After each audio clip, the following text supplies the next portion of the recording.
Starting off with Trey Hendrickson, obviously probably the biggest with him and Maxx Crosby, probably the biggest saga of the free agent window, tampering period window. Signed a 4-year, $112 million deal with the Ravens after Baltimore withdrew from the Maxx Crosby trade due to a failed physical. And obviously, off rip, that seems a little bit suspect. The Ravens can withdraw from a trade if they want to. Obviously, they have to look out for their franchise, but it almost seemed like that is something that they should have known going in. Maybe, didn't need to make a whole scene out of it. But, one of the main things for me is, I guess, the Ravens, they retain their 2 first-round picks. They've never traded a first-round pick in their 31 years as a team. I mean, they still get a really good defensive end. I do believe Maxx Crosby a little bit more than I believe in Trey Hendrickson for a multitude of reasons, but it really comes down to me the 3-4 year age difference and the lesser injury history. Obviously, Maxx Crosby had his thing last year, but his overall history isn't as bad.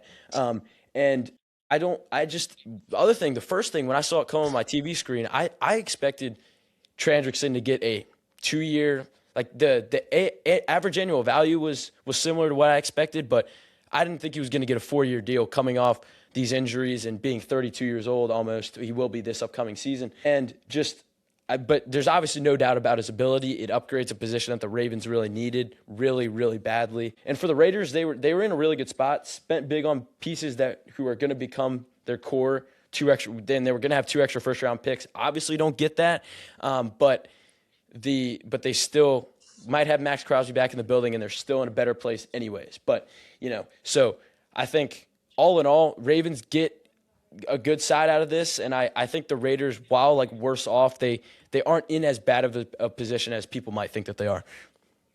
Yeah, and my initial reaction to them pulling out of the trade was, I think this was everybody, like you said, definitely a little bit suspicious. I don't think there's going to be any sort of investigation that happens, even though some people think it should.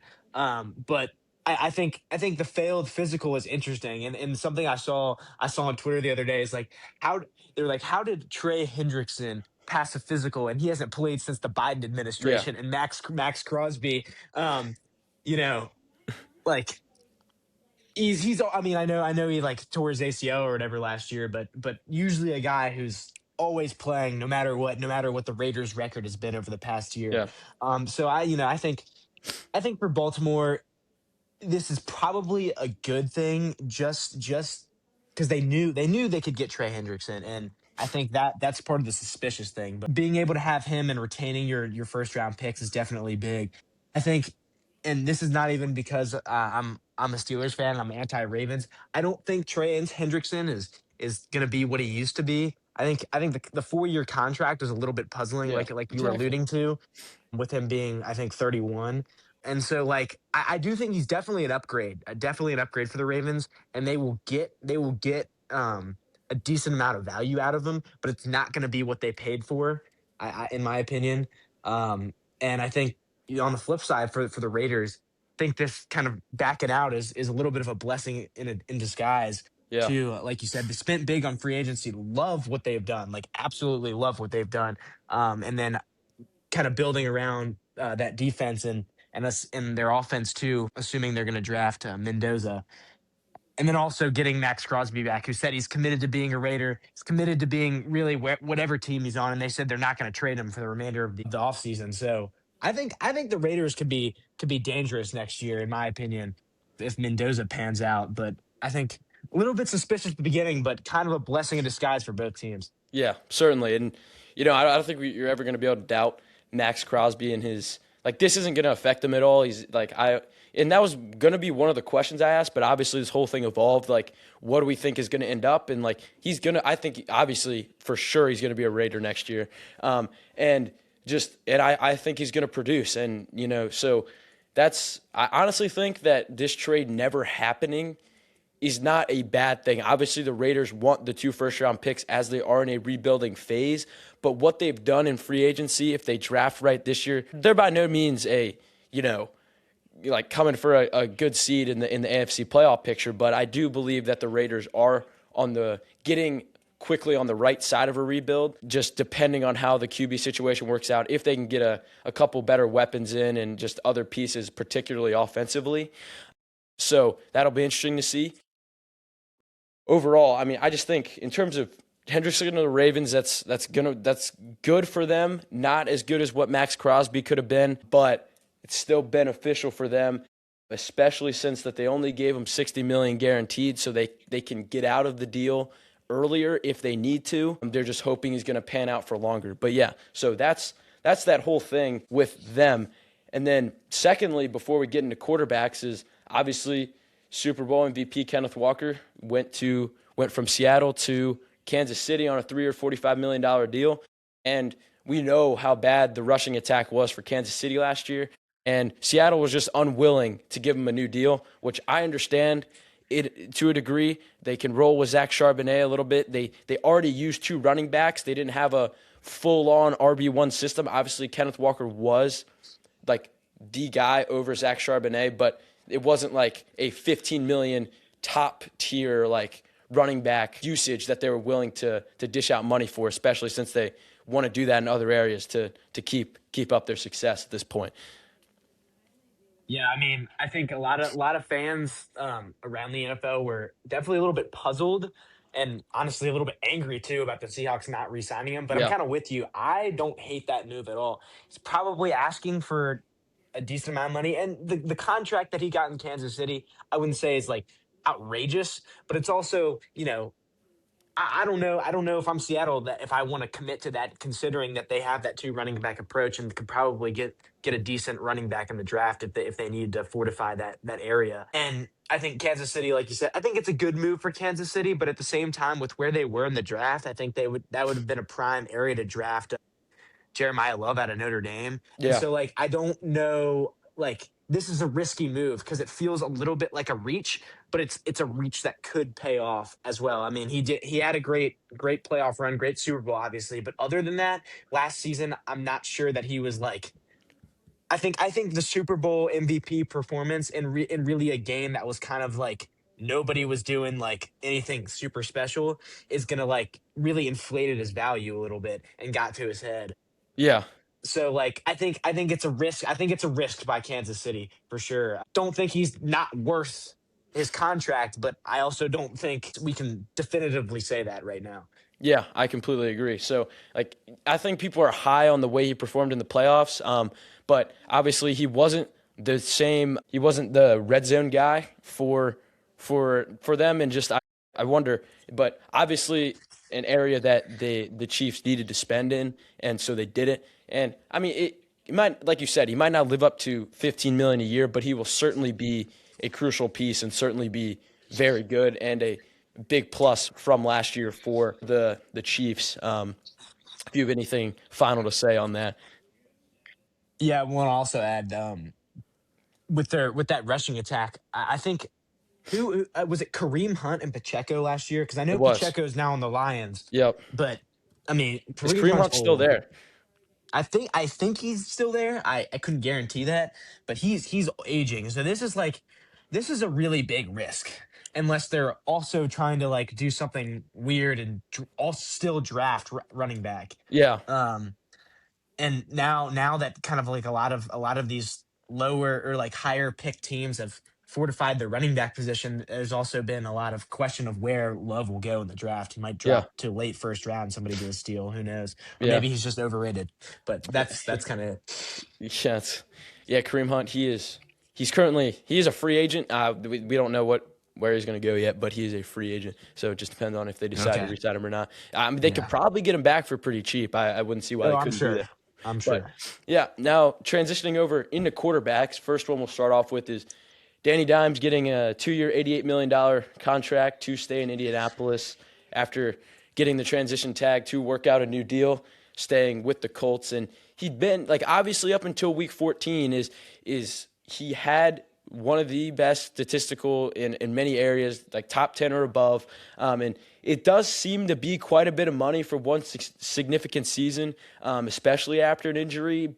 And a lot of people talk about, his system dependence and necessity for a perfect world. But if that perfect world is in Indianapolis and that's going to work for him with the same staff from last year, then it's going to be worth the money. And just, again, like only a 2-year deal. They're not significantly locked in. And I mean, I do believe $44 million is a lot of money, but in what is an inflated quarterback market, it's really not as bad as you might think, and particularly because of, we'll talk about it even more later when we get to Malik Willis in Miami, but there really aren't a lot of quarterback options right now, so I do believe that this was the correct move for Indianapolis. I'm with you to a degree, but I'm kind of on the other side of it. I think this was big overpay, Yeah, and also I think they rushed into it because like transition tag means he'll be on the team next year, right? yeah, it does. Yeah, so like I think he's still with his injury, he still should have to kind of prove it again next year. And Fair I don't enough, think yeah. anybody like even if he was released this year, I don't think he's getting big money from anybody. And I'm not saying he's bad and not saying he still can't work out next year, but also, you're giving a guy $44 million and then you give Alec Pierce too that huge contract. I have notes. I have a note down for talking about Alec Pierce because that was a Yeah. lot of money.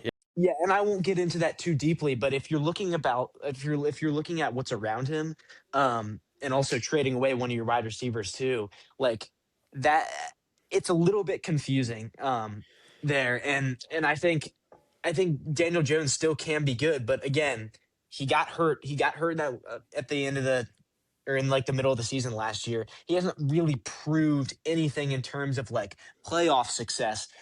Yes, he didn't get that opportunity, but it still isn't there yet. So I don't know that giving him that deal this summer would make sense. Yeah, no, Unless you're banking that he's going to be elite next year and might get bigger offers, but that is I fair. don't think he's worth that money right now. Yeah, no, they could have just. I think the transition tag was 37 million. Still expensive, but I think you're right in a way. Like, yeah, like I even put down like a lot of things have to go well for him in a way, and like obviously he played really well in the time that he played, but it's also going to really depend on how are they going to be able to turn over and replace Michael Pittman for him. Will Alec Pierce play up to that money? And obviously he's got a really good quarterback friendly tight end in Warren, but like I think it's going to have to fall into place a little bit. I think that's part of why I think they overdid it a little bit, like you said, but I think they definitely played into that, which is why they only gave him a 2-year deal because they didn't want to be responsible for him for much longer, I guess. But yeah, no, Alec Pierce, obviously, again, I think that was a deal. You talk about rushing into things, is like I think there's not really much of another deal that is rushing into things. Yeah, well, I think he's a good solid value wide receiver. 30 And million a year. honestly, I would say he's on the favorable side of like being mid, I guess. Yeah, Like he's good, but he's not $30 million a year good. And I just think like I don't think again like he was fielding that kind of money from other teams looking to offer him. Like yeah, I just think they overdid it like you said, and especially without right now, I mean this could obviously change, not having like a key second receiver to pair with him. I think you could potentially lose nearly all of his production because I think he works well when you have another guy who's going to like take yeah, some of the pressure off of him. But, like I just I'm a little bit confused, and I think this could be one of these contracts that really ends up biting the Colts in the butt. And yeah. yeah, I mean, Fair enough. I think re-signing him was good. I think for the amount of money they gave him was not. Yeah, no way. Because I think I don't know the number of 1,000-yard receivers, but he just barely broke that threshold. And like, I get he's younger, but really he's not that young. I think I don't like Alec Pierce. So I don't know how old he is exactly, but he was Yeah. on the Cincinnati team that made the playoff. Okay, That was his senior year, I he's think. like 4 years into the league.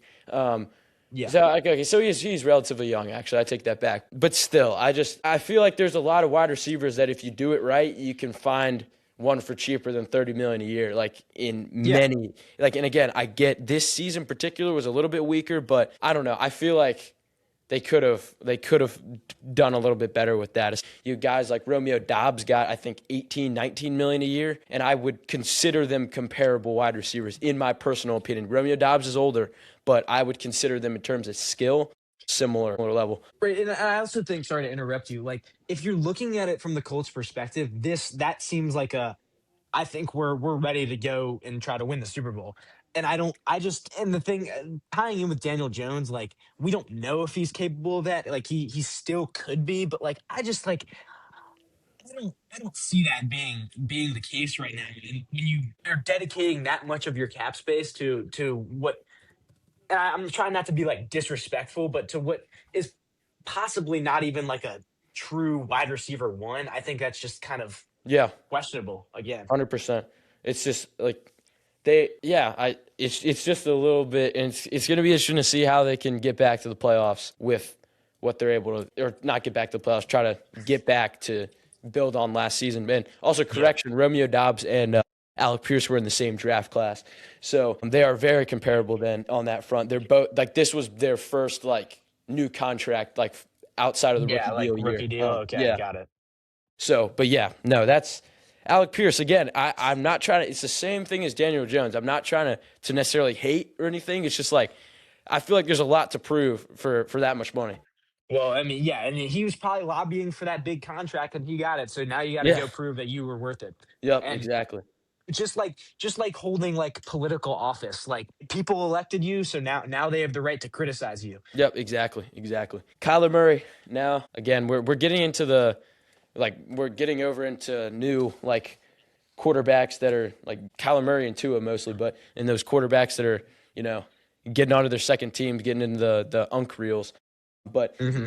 Kyler Murray, 1 year, 1.3 million with the Vikings, and we talked about this a little bit yesterday, and you had a good point which you can expand on a little bit, but the obvious point is competition for McCarthy. But like you said, it's kind of a backup option, an insurance option that if JJ McCarthy sucks, then you got Kyler Murray who can come in and hopefully do a job for you if you're trying to get to the playoffs somehow. Or if you're not, then it's like the back end of the season, you got like 6 games left, and you can have Kyler Murray and see if he can earn himself a new contract to replace JJ McCarthy, or if you just need to clean house completely and go to the draft. Yeah, and I think the Vikings are kind of in a weird spot right now because I think a lot of people would agree they're probably a good to elite quarterback away from being able to Yeah. compete for a Super Bowl with the roster around him. And so personally, like I love this move from the Vikings. And I'm not saying that because I think Kyler Murray is going like I'm not gonna put $1,000 bet that Kyler Murray is gonna bring them back to being Super Bowl contenders, but like you said, and we were talking about this yesterday. It's good competition for JJ McCarthy. He's already kind of on the hot seat as for the Yeah. Vikings, and so like I think he'll get the nod because they still believe in him as the starter.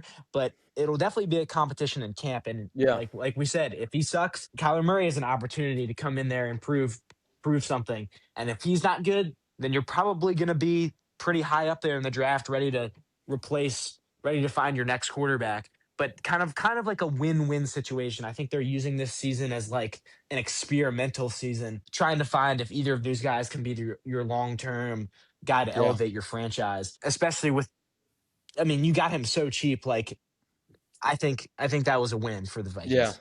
No, that's fair. And like a lot of these teams in these situations, like, and just same thing it's going to be in Atlanta is like when you lack a good quarterback draft class at this moment, you're not like you want to use the opportunity to get Mhm. a guy like this to see it could be transitional year or to wait on a quarterback for next year, or it could just be maybe he is the new quarterback. So Yeah. like that, and Well, and that's what.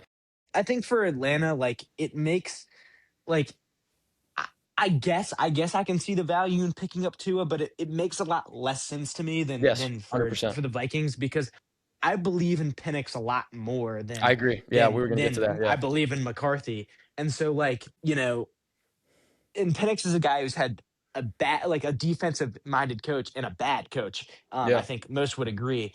And so like Tua, I think he potentially, I don't know if this is true, but I think he potentially could have gone to a team where he would have a better chance to start. I don't think Penix is going to be bad enough all year to where Tua is going to like where he's going to get benched and Tua is going to get an opportunity Yeah, if we're looking at 100%. that from like a better career wise Yeah, thing. and Michael Penix is definitely better than JJ McCarthy. Obviously, it's just Hmm. well, just the main issue with Michael Penix is the injuries, obviously. So Yeah. they needed a backup quarterback, and I guess they see Tua as their best option at that. But I don't think like I think he's a like he's really a like Penix. It has to be the starter regardless.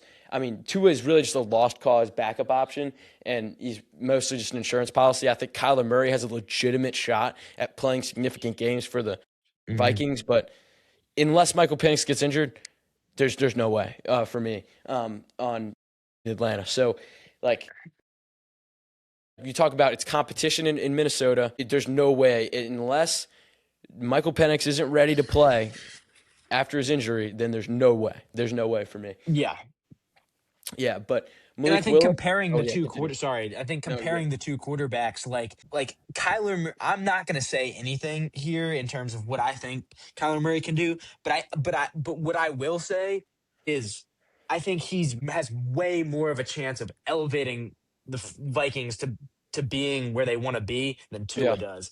And so and I also just think Kyler Murray is probably better than Tua, considering yeah, like Tua had Tyreek Hill and Waddle in Miami, and what did Kyler have over the last few years? You know what I yeah, mean?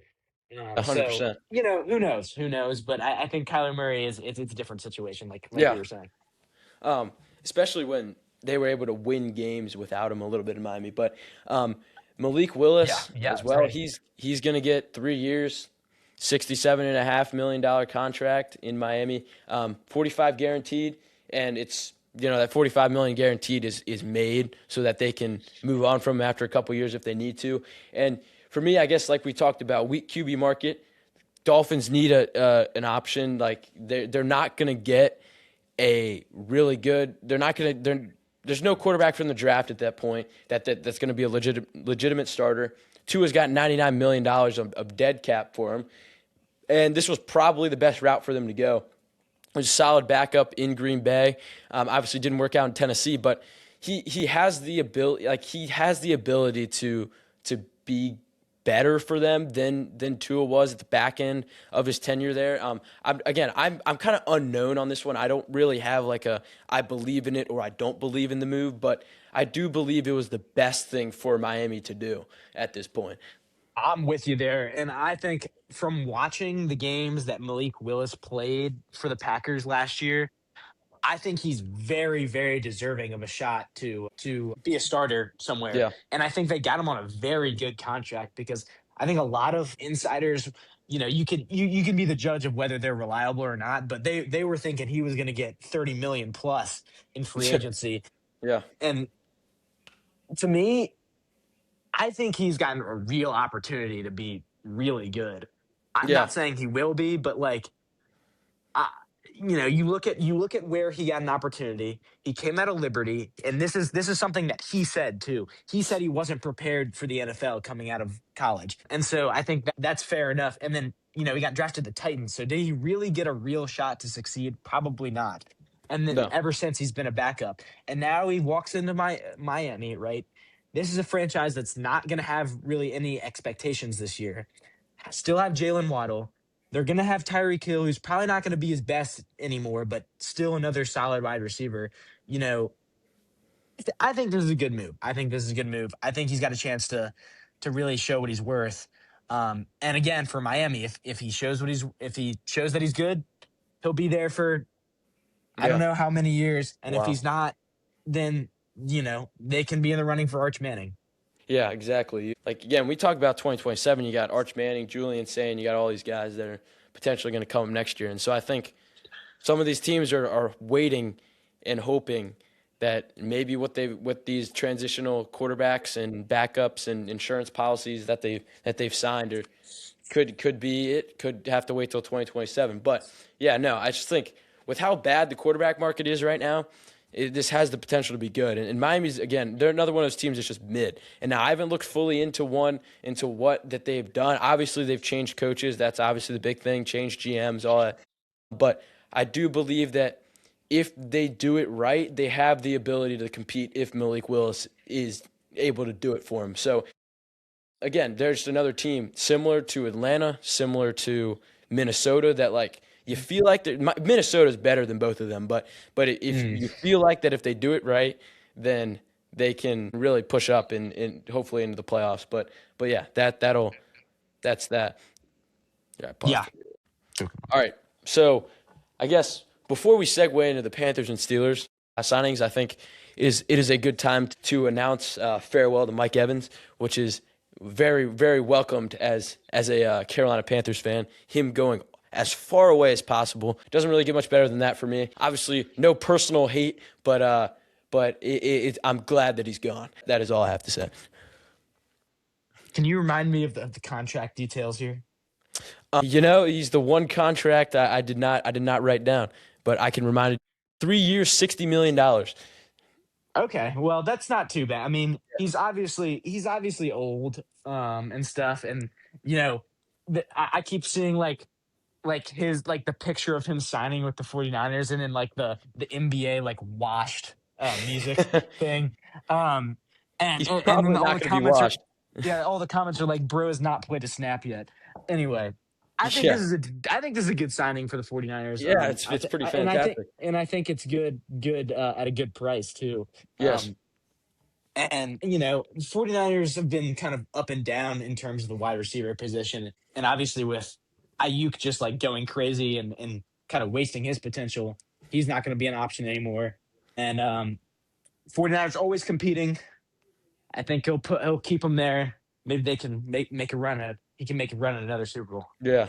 I think that is definitely the main reason because the Bucks did offer him a like at least similar to better deal. Like it had been described as like extremely aggressive. Like they wanted to keep him around. It's not like they just let him go, but he wanted a new opportunity. He wanted to go somewhere that is currently in a better position to win a Super Bowl, and that is in San Francisco in comparison to Tampa Bay right now. So, but yes, his farewell is very welcomed on my end. But yeah, no, it's jokes aside, it is a great signing for them, and he could, if he's able to stay healthy, which he has been able to do over his whole career. Obviously, had a little bit of injury more recently, but if he's going to stay healthy, he will be there. It doesn't matter who they sign. He will be the wide receiver one in San Francisco. But Mhm. transitioning into Panthers, I guess I'll just go in Panthers, and obviously the main two is going to be Devin Lloyd, and with him, we were able to get him down to a three. And well, we'll go in chronological order. Getting Jalen Phillips, that was 4 years, $120 million, which everyone thought he was going to re-sign in Philadelphia, and then people, as soon as we signed him, it was like $30 million. That is a boatload of money, which yes, it is. I completely agree. But when we're at our point where I'm excited to be back instead of being at this bottom point where we're just trying to clear cap money, dead money, and clear the dead wood that's in our franchise. We're getting to the point where we had a decent season that was here, and then now we're signing players to get us up to here. But the thing is being in the position that we have been in the past, we're going to have to overpay for some free agents at times. And the main stat that stands out for me with him is our D line had 62 pressures last year, or had 80 pressures last year. Jalen Phillips had 62 on his own. If 80 pressures from an entire D line doesn't say something to you of how bad our D line was, then you just like then you're stupid. So again, yes, I'll admit to you that it is expensive, but to get him away from Philadelphia and to get a position that we need so badly is worth the overpay for me. I'm not going to say too much, but what I will say, and this is kind of obvious already, but like having a bad D line not only can like lose you games, but can like ruin your season. Like if you give, especially in the NFL, like this is like I'm thinking more so in college, but especially in the NFL where all the quarterbacks are good, relatively. Like you just cannot give them infinite time. And Yeah, when you don't have good pressure, that's exactly what you do. yeah, And the Panthers still managed to win the division and nearly win a playoff game. So like you add two critical pieces on the D line, and and now you're back in business. Yeah. Hopefully, well, not back in business, but hopefully Yeah. Yeah. continuing to Yeah. Yeah. stay in business. So that's all I'll say there. Yeah. No. Yeah. And like going back to that Rams game, obviously it was always going to be my main gripe with how far we sat off in that game. And I'm not going to get into a rant with it, but just like the amount of time that Matt Stafford had because we backed off, the D line's already horrible. There's really no reason to do that. And you give MVP, Super Bowl champion, 37 years old, like Matthew Stafford, Hall of Famer, that much time, you got no chance. And it's just for me, it's like with how good our secondary is. And we'll get into Devin Lloyd too, because our linebacker position was terrible, especially with Trevin Wallace injured all of last year. Like Mike Jackson and J.C. Horn, two of the best corners in the league, and then a decent young, rest of secondary around them. Like it's unfair to them for how good that they are that there's nothing going on in the trenches. So that is worth the overpay for me, given that he only had 18 less pressures on his own than our entire D-line did last year. And then second main one for me is Devin Lloyd. Is 3 years, $45 million. He was just second team All-Pro. I feel like that was a good price. That was a good price for me. Again, linebacker and edge rusher were our two biggest positions that we needed. And so getting him over the line, it was also elite. Just needing another linebacker and getting Trevin Wallace back, who's definitely our best other one, just happened to be injured all last year. He'll be going into his third year. But now to get those two guys locked in and have now we have two guys in the trenches that are elite, like Jalen Phillips with Derek Brown, and then you have Devin Lloyd with what is going to be a young Trevin Wallace, and then obviously not much need to be said about J.C. Horn and Mike Jackson. So I'm not going to sit here and, just talk your off about how good. I'm not going to say it's even going to be good. It's got some things to prove still, and we have pieces to fill. Like we said, how bad the line is or was outside of Derek Brown last year is, where do we go at D tackle now? We need another one of those, for example. But it's a lot better, and I'm glad about how aggressive we were with getting two elite / premier free agents in their positions, and it's crucial. Ajiro Evero I wanted him fired, but he has zero excuses now, really, even before the draft and all that. So I think those two signings show that we're probably going to shift to either an offensive weapon for Bryce Young. I really think it's only going to be Kenyon Sadiq if he falls to 19 or if we trade up, or it's going to be a guy like Peter Woods out of Clemson who's a D lineman. No need to draft an edge rusher in the first round now. Obviously still work to do, but just for me, it was really refreshing to get two elite guys at the two positions that we needed most. Yeah, and I'd say just to round it out there, Panthers had a good free agency, and I think among general consensuses with NFL fans, Panthers are definitely on the winner side of free agency. Yeah, I hope so. So hopefully they round out their offseason with a good draft. Yep. For you guys. Yeah. So go to Pittsburgh. Yeah. So now head to Pittsburgh, and I think I'm going to highlight 4 moves that I really liked and that I think just really, really excite me about next year. And I think the first one is trading for Michael Pittman Jr. And I'm going to preface this by saying I don't think Michael Pittman Jr. is some elite superstar, but considering what we've had and the problem that we have had at wide receiver 2 for probably 5 seasons now, that being fixed is just a weight off of everyone's shoulders. And he doesn't really even have to be that good to elevate this team. He just has to be what he's been, which I think he will continue to be. That sounds like a dumbass quote, but like it sounds like a Joe Biden, Kamala Harris quote. But like I think he'll continue where he's at. And that's going to elevate whoever's playing quarterback in Pittsburgh next season. Also, I'll add to that. We moved back 16 spots in the draft and acquired him. So basically a cap dump by the Colts. And that's an A plus move by Omar Khan for the Steelers. Number 2, I'll say, and you may not like this as much, but signing Rico Dowdle, and again, don't need him to be a superstar. Just need him to continue to be playing well, and he'll be the replacement for Kenneth Gainwell, who I was sad to see that we lost. But And it I was the think, same price, by the way. It was the same price. Like you can speak to this, obviously, but Rico Dowdle and Kenneth Gainwell got paid the same. Who would you rather have had?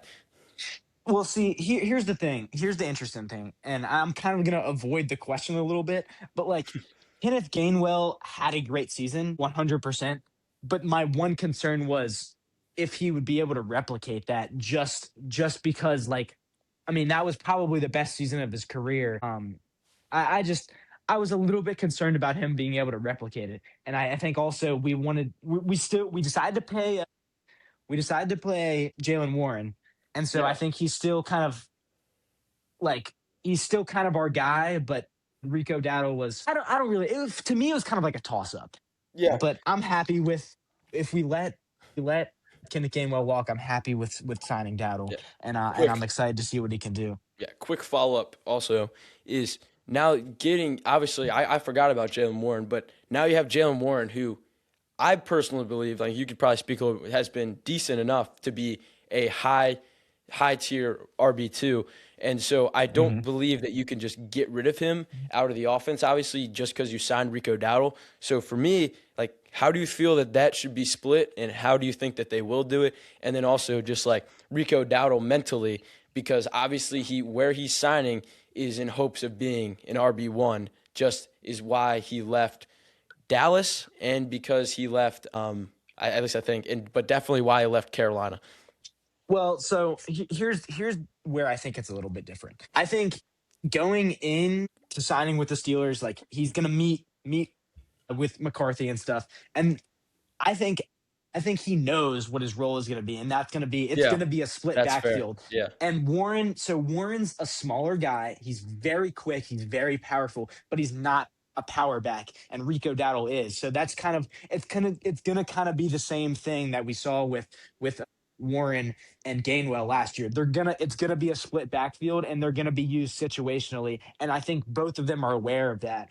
And I love Jalen Warren, and I think he's an amazing player, but he's not to have him succeed to his greatest extent. He has to be paired with another power back. Like he yeah, can't just be all alone in the backfield. So I think this is a perfect move again to complement him. And so I think the running back room will continue to stay decent and not be a place of trouble for us next year. yeah. Um, It's gonna be and needed. then You gotta still figure out that quarterback position. Yeah, well, I think, I'm kind of hoping Rodgers doesn't come back just so we experiment with Will Howard and see if what we have. Yeah, And again, if it doesn't work out, then we'll be in the running for hopefully a good quarterback next year. Now that we don't have the winning season narrative over our heads anymore. So other move was signing Jamel Dean from Tampa Bay, which I really liked. Just came off his arguably his best season of his career.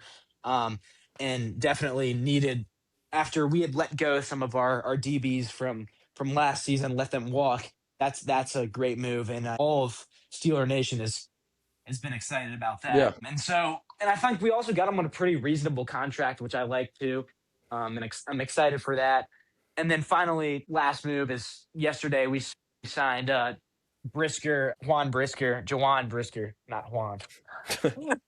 um, from the Bears safety to a 1 year deal, which I also like. Got him very cheap, and he came off of possibly one of his best seasons of football too. And I'm surprised he didn't get retained in Chicago because I think we signed him for 5.5 million, which is not really that much. Definitely safety position was we were lacking last year. Had a lot of injuries and had to kind of pick up a lot of free agents to fill the gaps, but really, really excited to have a strong presence there and kind of rounding out our defense, which struggled last year. But now with kind of a coaching change and some of these free agent moves, I think we'll be right back to where it was. So really, really kind of overall excited about what the Steelers did. Didn't force themselves to keep guys that everybody loved but weren't really producing in like Calvin Austin, letting him walk. And then yeah. obviously I think my favorite move of the offseason, letting Connor Hayward walk, which which was we were all rejoicing.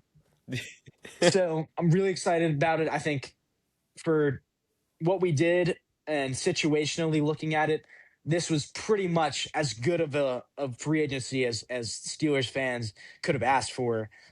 Because obviously, it's not going to be a thing where we're like, oh, we're going to magically wake up with Josh Allen on our team tomorrow. Yeah, But exactly. just as good as we could have asked for, and hoping, now that with the draft we have 12 picks in the draft, so potentially a trade, some kind of big trade could be looming. And if not, we're going to have a lot of good young guys to experiment with next season. So very, very excited, and excited we have kind of turned the page, and hopefully we're looking at new brand of Steelers football.